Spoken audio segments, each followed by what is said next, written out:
They thought she was just the quiet girl in the back row, the one no one noticed, the one they could laugh at without consequence. But when she stepped on stage with nothing but a worn-out violin, she didn't just play music, she shattered every expectation in the room. This is the story of how one silent voice made an entire school stop and listen. They called her the girl in row 5, if they remembered her at all. Always the last seat by the window, always that same chipped violin case wedged between her knees like it was the only thing holding her together. Soraya King, 13, barely 5 feet tall, with quiet eyes that stayed fixed on her notebook unless someone forced her to speak. Most days, no one did. Teachers didn't call on her much. She didn't raise her hand anyway, and her classmates had long since decided she was just quiet, which was middle school code for invisible. That was fine by her. Attention usually meant judgment, or worse, mockery. So Soraya kept to herself, head down, hoodie up, always walking like she was trying to disappear into the floor. But on that particular Wednesday afternoon during 5th period gym, she became the center of attention in the worst way. It started with Coach Camden, the PE teacher who had somehow ended up in charge of the school's upcoming talent night. He stood in the middle of the basketball court, clipboard in hand, sweat already bleeding through his grey polo. "All right, people," he shouted over the chatter. "Talent night's next Friday. We've still got open slots, singers, dancers, jugglers. I don't care what you do, just don't embarrass us. Who's signing up?" Most of the class groaned or laughed. Nobody took it seriously. Camden didn't either. He never looked fully awake unless there was a dodgeball in his hand. But then, like always, someone had to be funny. And today that someone was Ms. Mathers, the math teacher who hovered by the bleachers like she owned the gym too. "What about Miss King over there?" she said, loud enough for everyone to hear. "She's been carrying that violin around all year. Maybe it's time we find out if she can actually play it."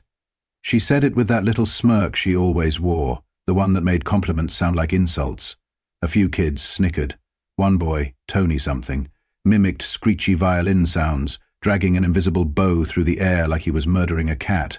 Even Camden chuckled. "Yeah, come on, Soraya," he said, eyes squinting in her direction.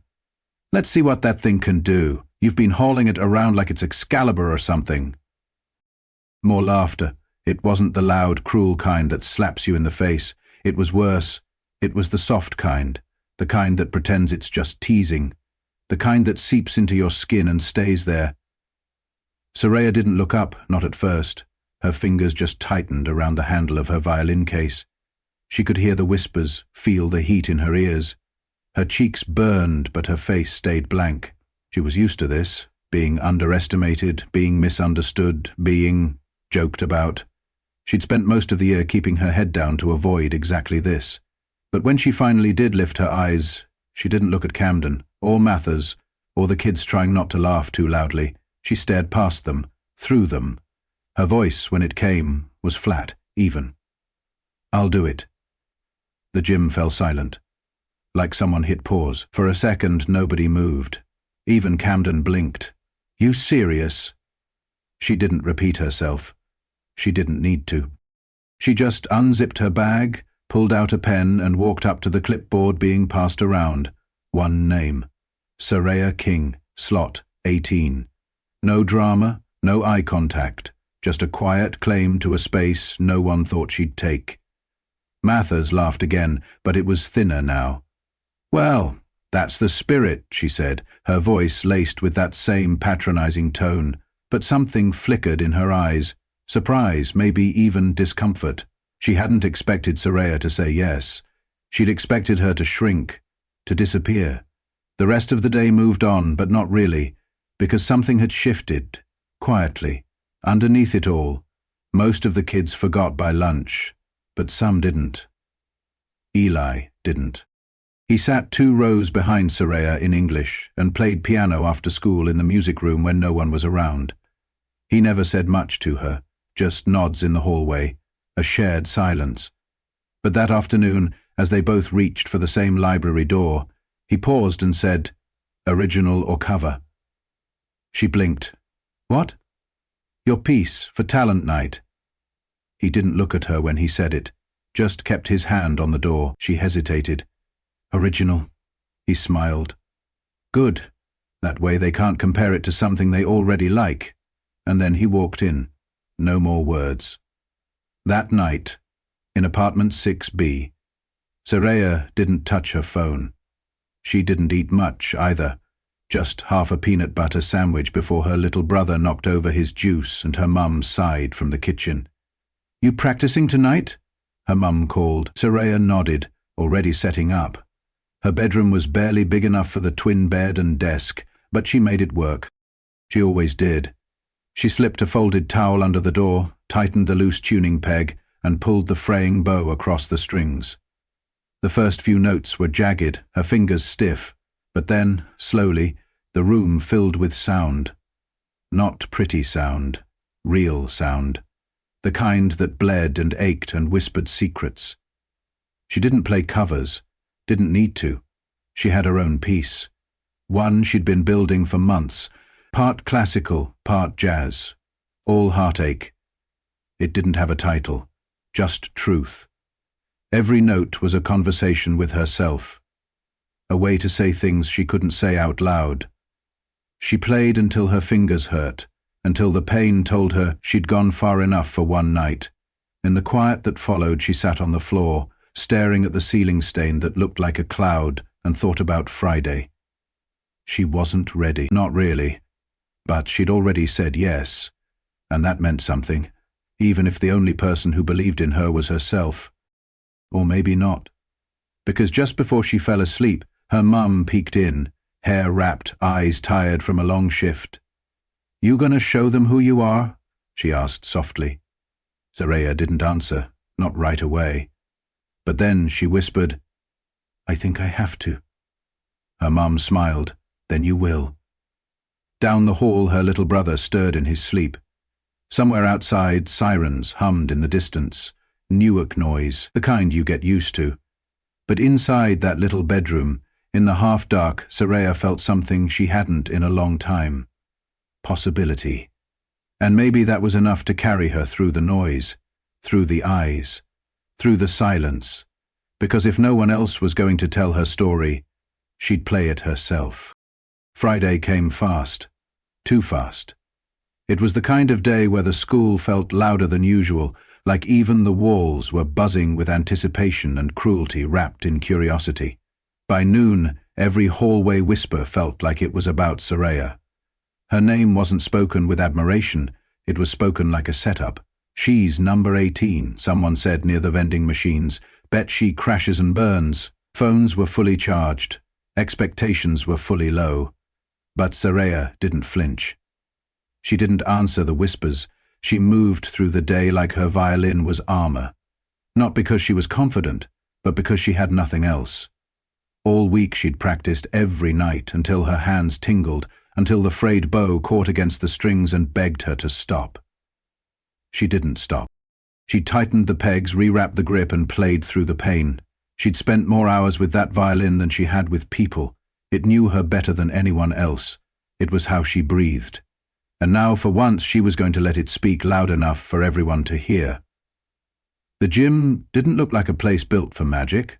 Just a polished floor, folding chairs set up in rows, a portable stage at the far end, and a buzzy mic that made every nervous breath sound 10 times louder. It smelled like floor wax and middle school sweat. But tonight it was packed. Students, teachers, a few parents, even the janitor, who usually kept to himself, stood near the bleachers. Coach Camden wore his usual polo, but traded his clipboard for a mic, trying to look like a real host. "All right, folks," he said with fake energy. "Hope you're ready to be amazed. Some acts got polite claps, some got laughter, intentional and not. A magician dropped his cards. A singer forgot the words. One kid told knock-knock jokes that didn't land. Everyone waited for the next person to fail. That's what middle school talent shows were. A slow-motion spotlight where most people stumbled. And then, he said it. "Next up, Soraya King." The room shifted. Not in noise, but in energy. Like everyone, leaned forward just a little, hoping for something to laugh at. Some phones were already up, recording. Soraya stepped out from behind the curtain. Small frame, black hoodie, hair pulled back tight. Violin in one hand, bow in the other. She didn't smile. She didn't look at anyone. She didn't say a word. She walked to the center of the stage, didn't touch the mic, didn't sit in the folding chair someone had dragged out for her. She just stood there. The gym got quieter, not respectful quiet, suspenseful, the kind that waits to see a car crash. One kid coughed, another whispered, "What's she doing?" But Soraya didn't flinch. She lifted the violin to her shoulder, closed her eyes, and breathed in once like she was pulling the whole world through her lungs. Then she played. The first note was shaky, barely there, like it didn't want to be heard, like it had stage fright too, but she held it, let it stretch and bloom. By the fifth note the room had stopped shifting. By the eighth you could hear breathing. By the 10th, even that had stopped. The piece didn't sound like anything they'd heard. It wasn't a classical favorite. It wasn't a TikTok trend. It wasn't even pretty in the traditional sense. It was raw. Broken in places, swollen with emotion. The bow danced across the strings like it had something urgent to say. The melody started soft, almost delicate, like remembering something beautiful you'd forgotten. Then it turned. It swelled. It surged. Her left hand slid across the fingerboard so fast her wrist blurred. The notes bent and twisted like they were crying, begging. Her music didn't explain itself, it just told the truth. And the truth was messy, aching, tender and furious all at once. Her eyes stayed shut the whole time, not because she was scared, but because she didn't need to see them. Everything she wanted to say was in the sound. Her body moved with the rhythm, not dramatically, but like a tree caught in its own storm. Every shift, every strain of the bow, every hard pull across the G string was a sentence. Her story, her anger, her hope, her proof. The climax hit like a wall of sound, notes stacked on top of each other, high, piercing, full of grit. Then the fall. She dragged the final note out like a secret she wasn't ready to let go of. It didn't end, it lingered, echoed, and then silence. No clapping. Not yet. Just the sound of the fluorescent lights above humming. Coach Camden stood frozen near the edge of the curtain, his mouth slightly open, phone hanging limp in his hand. Miss Mathers sat up straighter than she had all year, her expression unreadable, and in the fourth row, Ely was already on his feet. He didn't shout. He didn't cheer. He just stood, like standing was the only way to respect what he'd just witnessed. Slowly others followed. One clap, then two, then all at once, a wave of applause. But it wasn't loud, it wasn't wild, it was stunned. Like they didn't know how to clap properly for something like that, like they'd just seen something sacred and weren't sure they deserved it. Soraya didn't smile, she didn't bow, she just lowered her violin, stepped off the stage, and disappeared behind the curtain. She wasn't trying to impress anyone, she was just telling the truth the only way she knew how. Backstage, no one spoke to her at first. Not because they didn't care, but because they didn't know what to say. Then, Ms. Martinez, the art teacher who always wore paint-speckled cardigans, walked up and handed her a small folded note. "You made them feel something," she whispered. Soraya opened it after a minute. The handwriting was soft, rounded, the words were simple. Even if they don't expect you to rise, rise anyway. She folded it twice and tucked it into her case like it was part of the instrument now. Camden didn't say anything when she walked past. He just gave a weird half nod like he was trying to pretend he'd always believed in her. Mathers didn't move at all. She just stared, blinking slowly, like she'd just been told the earth spun the other direction. Eli met her by the lockers as the show wrapped up. He didn't say anything either, just bumped her shoulder with his and handed her a small chocolate milk from his backpack. "You crushed it," he said, voice low. She looked at him for a second, then back at the hallway ahead. "I just played," she replied. But in her chest something bloomed, not pride, not even joy, just peace. The kind you get when you finally stop hiding. Behind her, the gym echoed with the noise of folding chairs scraping against the floor and kids pretending they hadn't just seen something life-changing. Ahead of her, the hallway was quiet, and in between, there was her. Soraya King, the girl in row 5, who they laughed at, who they ignored, who they never thought twice about, until she made them listen. Monday morning arrived with a heavy grey sky, the kind that made lockers slam a little softer and sneakers scuff a little slower across the linoleum floors. The rain had come early, soaking the sidewalks outside and leaving a damp smell that clung to jackets and backpacks. But inside Newark Central Middle, something else was different. Subtle but unmistakable. The usual whispers that trailed Soraya through the halls were gone. No sideways snickers, no fake violin sounds, no giggles from the cafeteria table near the vending machine. Instead, as she walked past rows of students hanging around their lockers, some looked up, some nodded, some even stepped aside. It wasn't fear. It was something closer to recognition. Like they'd finally realized she had been there the whole time and just hadn't been listening. She walked with the same quiet steps, hoodie pulled over the same tightly braided hair, violin case bumping softly against her leg. But this time, it didn't feel like she was shrinking into the space. It felt like the space was finally making room for her. Coach Camden stood near the entrance to the gym, one foot resting on a basketball, phone in hand as usual. When he spotted her, he straightened awkwardly, like he wasn't sure whether to wave or just pretend not to notice. He went with the middle ground. "Hey, King," he said, his voice too casual. "That was, really something Friday night." She gave a small nod. No smile, no thank you, just acknowledgement.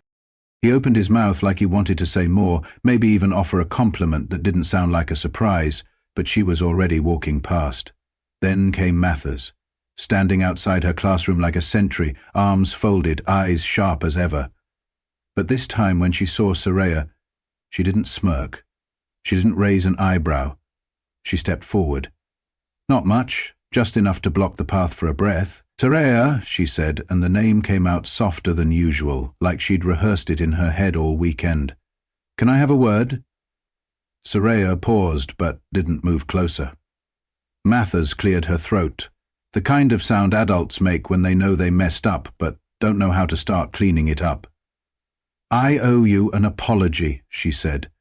"What I said last week wasn't fair. I shouldn't have made assumptions." She looked directly at Soraya then, and for the first time it wasn't with challenge. It was with the kind of humility that doesn't come easy to people like her. Soraya didn't rush to reply. She let the silence sit there long enough to make it uncomfortable. Then, with the same calm she had on stage, she simply said, "Lirathai konen de yi den tu truok," and then she stepped around her and kept walking. It landed heavier than any comeback could have, because it wasn't anger, it wasn't bitterness. It was just the truth, delivered the way only she could. By lunch, word had spread. The video from Friday night had made it onto a few school group chats. The grainy footage didn't do her performance justice, but the sound, that sound, still hit. People didn't talk to her much, but they didn't talk over her anymore either. And when she walked into the cafeteria, something strange happened. Eli was already at the far table waiting.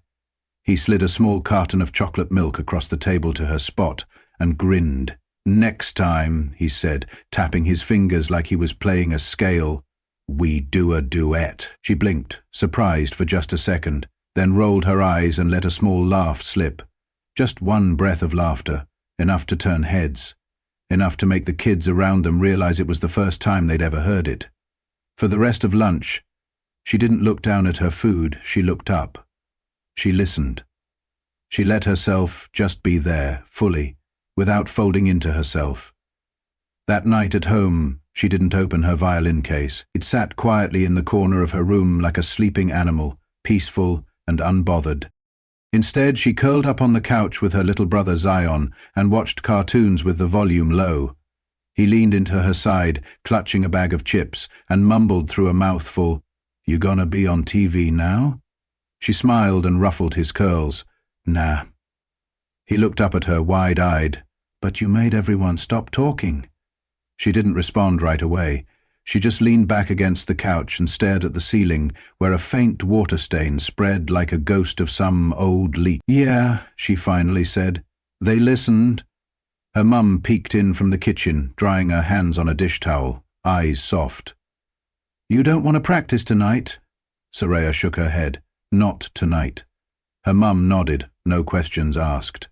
Just a kind of silent approval that said everything. Because for the first time in a long time, Soraya didn't need to prove anything, not even to herself. She had already done it. The applause was nice. The stares, the compliments, the shift in hallway dynamics. They were all fine, but that wasn't what stayed with her. What stayed was the note from Ms. Martinez, folded in her violin case.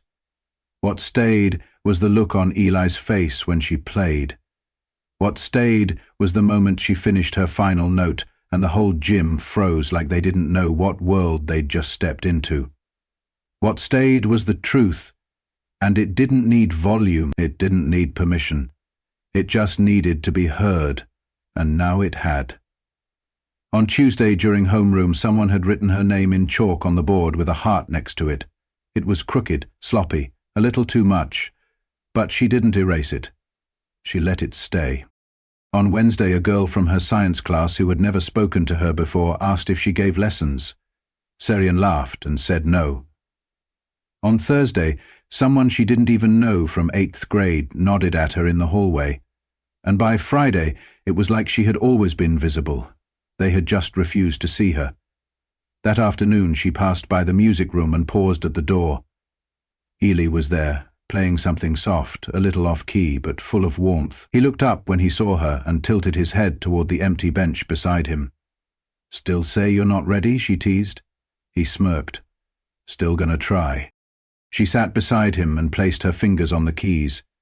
Not to play, just to feel the coolness of them, and for a moment everything was still. Not because the world had changed overnight, not because people suddenly became better, but because she had stepped into her own space and refused to leave. That was enough. Maybe not for them, but for her. Because applause fades, the hallway nods, the whispered compliments, the awkward apologies, they all fade. But truth stays. And Soraya, she wasn't trying to be anyone's hero. She wasn't trying to teach anyone a lesson. She just wanted to be heard. And now that she had been, she wasn't going back to silence, not ever again. Some stories speak louder in silence than in sound. Soraya King didn't shout to be seen. She didn't argue for her worth. She didn't fight back with words. She let her truth speak for her, through strings, through sound, through stillness. And that's the lesson I hope we all carry with us from her journey. In a world that often applauds the loudest voice, we forget that power can also come in quiet form. That strength doesn't always look like confidence. It sometimes looks like persistence. Soraya showed us that you don't need to change yourself to fit the room. Sometimes you need to change the room by showing up exactly as you are. For anyone out there who's ever been overlooked, underestimated, or laughed at for simply being different, this is your reminder. You don't owe the world a performance. But if and when you choose to share your truth, do it boldly. Not because they deserve it, but because you do. Your gift, your voice, your story, it matters. And the moment you stop hiding it, you give others permission to stop hiding too. You see, Soraya didn't just play a song. She played everything she had survived. Her music carried the weight of years spent unseen, and when she finished, she didn't need the applause to validate her. She had already won the moment she chose to be heard. That's the kind of courage we should all strive for. Not the kind that demands attention, but the kind that commands respect without asking. To every quiet dreamer, every kid sitting in the back row, every person holding onto a gift the world hasn't noticed yet, keep going. Your silence doesn't make you small. Your softness doesn't make you weak. And your moment, just like Syria's, will come. Maybe not in the way you expect, but it will come. And when it does, play your truth.